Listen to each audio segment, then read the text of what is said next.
Good morning students. Class 9 का chapter 1 continue करेंगे। Question number 15, class 9 chapter 1 question 15। Question 14 तक हम लास्ट टाइम कर लिया था। सो क्वेश्चन 15 है, वाष्पीकरण किसे कहते हैं? वाष्पीकरण किसे कहते हैं?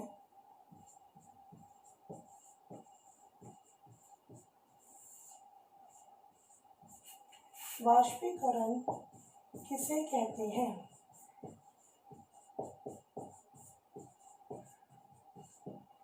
वाष्पीकरण के कारण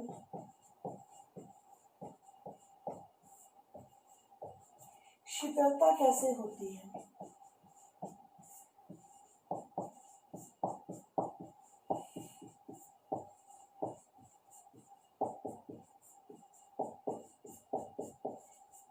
सबसे पहले आ जाएगी वाष्पीकरण की परिभाषा। पहले भी हमने की है परिभाषा। क्या होती है? द्रवों का क्या होता है कि अगर उनके क्वथनांक से कम ताप पर जो होता है वाष्प में परिवर्तित होना क्या कहलाता है? वाष्पीकरण कहलाता है। सो इसकी परिभाषा क्या बनेगी? द्रवों का उसके क्वथनांक से जितना एक किसी द्रव का क्वथनांक होता है, द्रवों का उसके क्वथनांक से कम ताप पर, अगर उससे कम ताप पर वह वाष्प में परिवर्तित हो रहा है, द्रवों का उसके क्वथनांक से कम ताप पर वाष्प में परिवर्तित होना वाष्पीकरण कहलाता है। परिवर्तित होना वाष्पीकरण कहलाता है। ठीक है, ये तो होगी इसकी परिभाषा। इसके बाद है इसके कारण जो है शीतलता कैसे होती है? द्रव के कण अपने आसपास से ऊर्जा अवशोषित करके, ये पॉइंट मेन है, ये आपने रिटर्न करना है, इस यूज से बाद में भी होगा। द्रव के कण क्या करते हैं कि जो उनके आसपास होती है वहां से क्या करते हैं? द्रव के कण अपने आसपास से ऊर्जा अवशोषित करके वाष्प में बदलते रहते हैं। द्रव को वाष्प में चेंज होने के लिए क्या चाहिए? कुछ तापमान चाहिए, चाहे वो उसके क्वथनांक से कम तापमान हो। ठीक है, सो क्या करते हैं कि वो जो तापमान है वो कहाँ से लेते हैं? अपने जो उसके आसपास की वस्तु होती है वहां से लेती है। राइट, सो अवशोषित करके वाष्प में बदलते रहते हैं। वाष्प इस क्रिया में आसपास का तापमान कम होता रहता है। आसपास का तापमान जहाँ से उसने वो ली अपनी ऊष्मा ली है, ठीक है, तो इस क्रिया में आसपास का तापमान कम हो जाता है और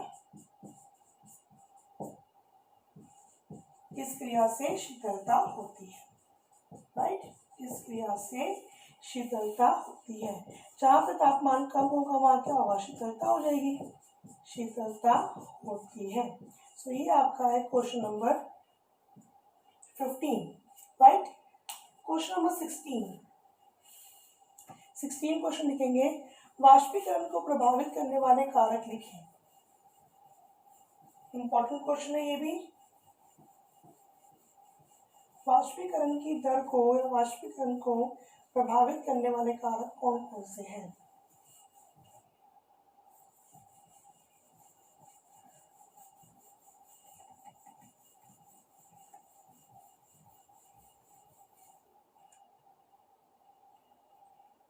क्वेश्चन 16,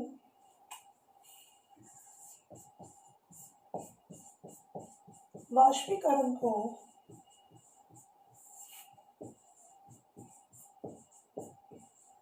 प्रभावित करने वाले कारकों के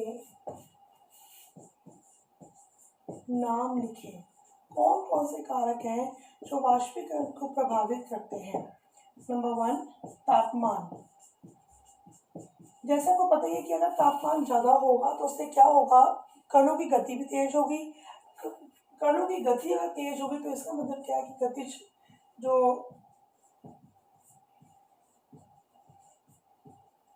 गतिज ऊर्जा भी तेज होगी, तो उसकी वजह से क्या होगा कि वाष्पीकरण की दर भी क्या होगी, तेज होगी। सो हम कहेंगे तापमान में वृद्धि से तो तापमान बढ़ने से कणों की गतिज ऊर्जा भी बढ़ जाती है। कणों की गतिज ऊर्जा भी बढ़ जाती है और वाष्पीकरण की दर भी बढ़ जाती है। जितनी ज़्यादा कणों की गति होगी उतना ज़्यादा वाष्पीकरण होगा। वाष्पीकरण की दर भी बढ़ जाती है। तो हो गया first point, right. Second point है हमारे पास सतह का क्षेत्रफल। वाष्पीकरण जो है वो कैसी प्रक्रिया है, एक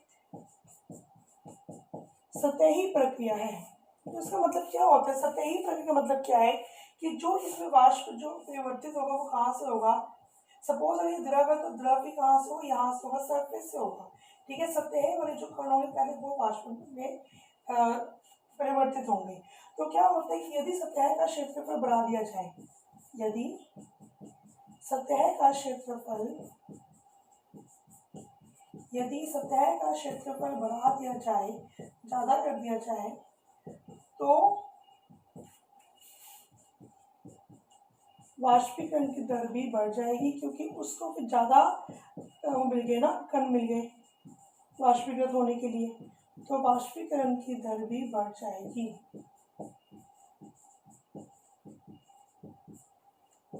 क्यों होगा ऐसे, देखेंगे इसको कि हम सपोज करिए कि अगर हमने एक जो ऐसी हुई लिया है, ठीक है, बीकर, या हमने इसमें ऐसा बीकर लिया तो क्या होगा, तो यहाँ पर कण कितने होंगे, सपोज यहाँ पर 5 कण है, यहाँ कण कितने होंगे 15।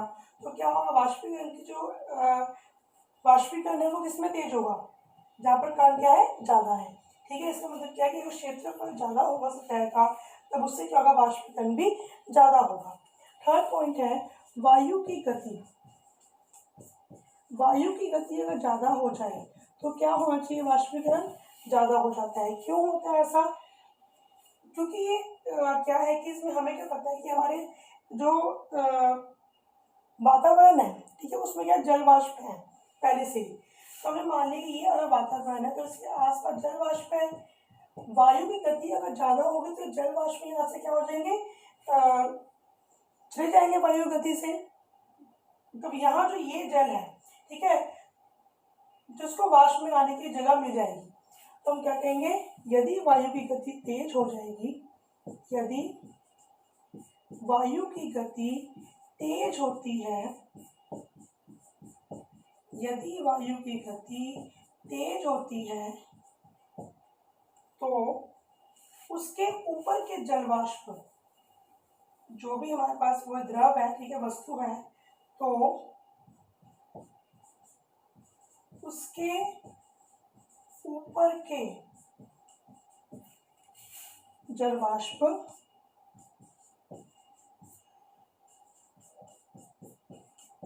शीघ्र ही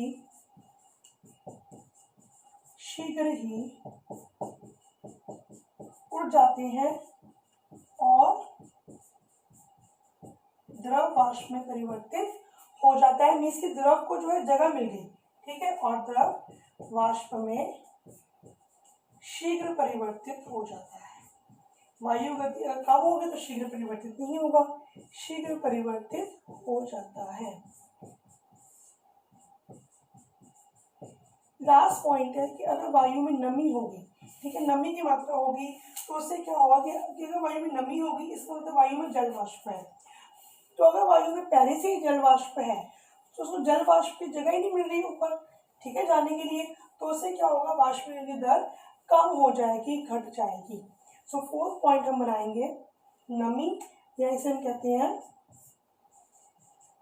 आर्द्रता या नमी। यदि वायु में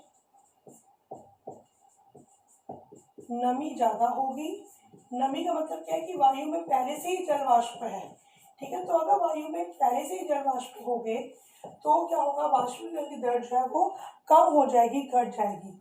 यदि वायु में नमी ज्यादा होगी तो वाष्पीकरण की दर घट जाएगी, वाष्पीकरण की दर घट जाएगी। ये 4 पॉइंट्स हैं जो आपके वाष्पीकरण पे डिपेंड करते हैं।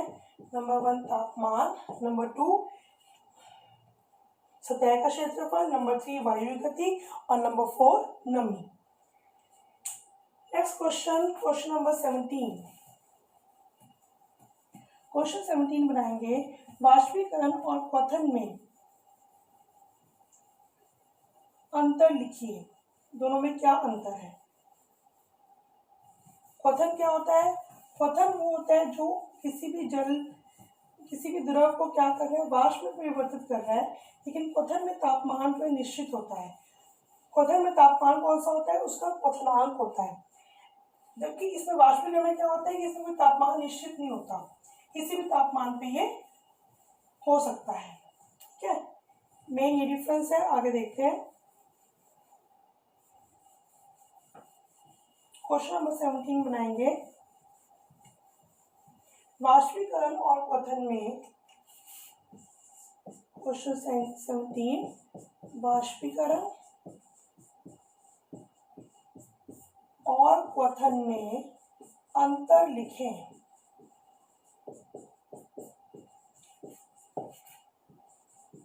अंतर लिखें, इसके लिए लाइन लगा लो बीच में। इस तरफ आ जाएगा वाष्पीकरण, इस तरफ आ जाएगा क्वथन। फर्स्ट पॉइंट वाष्पीकरण, यह एक धीमी प्रक्रिया है, यह एक धीमी प्रक्रिया है। क्वथन, यह एक तेज प्रक्रिया है, यह एक तेज प्रक्रिया है। फर्स्ट पॉइंट, ठीक है। तो क्या होता है, वाष्पीकरण कैसा है, स्लो प्रोसेस, और ये कैसा है, फास्ट प्रोसेस। सेकंड पॉइंट, यह किसी भी ताप पर हो सकता है, किसी भी ताप पर हो सकता है, बस वो ताप जो है इसे क्वथनांक से कम होना चाहिए, चाहे वो जो मर्जी हो, ठीक है। और इसमें क्या आएगा, यह एक निश्चित तापमान पर ही होता है जो उसका क्वथनांक होता है, यह एक निश्चित ताप पर ही होता है। नेक्स्ट पॉइंट, यह एक सतही प्रक्रिया है, सतही प्रक्रिया है, नीचे द्रव की सतह पर होती है। इसका मतलब क्या है कि सपोज ये द्रव है, तो जो कण यहाँ पर सतह पर होंगे ना, पहले ये वाष्प में परिवर्तित होंगे। जब क्वथन में क्या होता है, यह पूरे द्रव में होती है, इसके सारे कण जो है वो एक साथ जो है परिवर्तित होंगे, तो यह पूरे द्रव में होती है, ठीक है जी। फोर्थ पॉइंट, इस क्रिया से ठंडक मिलती है, शीतलता मिलती है, अभी हमने की है। इस क्रिया से ठंडक मिलती है, इससे ठंडक नहीं मिलती, इससे ठंडक नहीं मिलती। यह वायु की गति पर निर्भर करती है,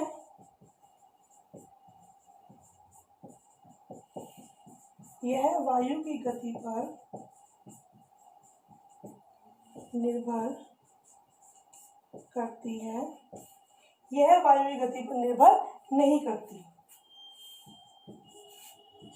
यह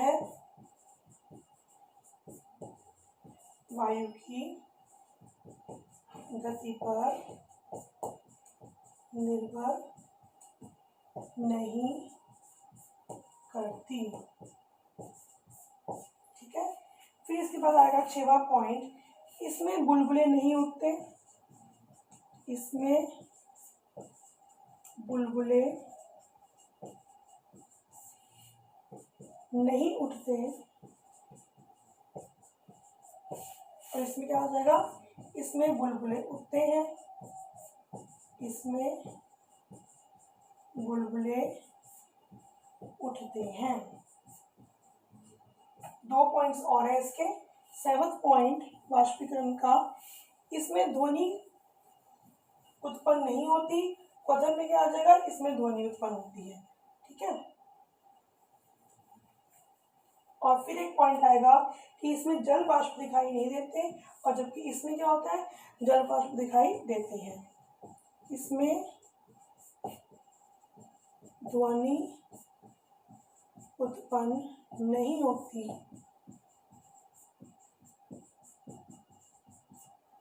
8वां पॉइंट, इसमें जल वाष्प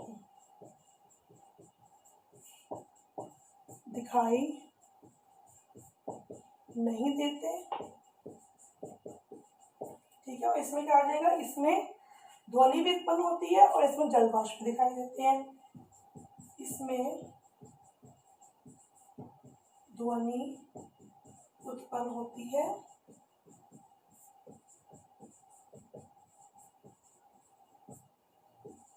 इसमें जल वाष्प दिखाई देते हैं। ये हो गया दोनों में अंतर।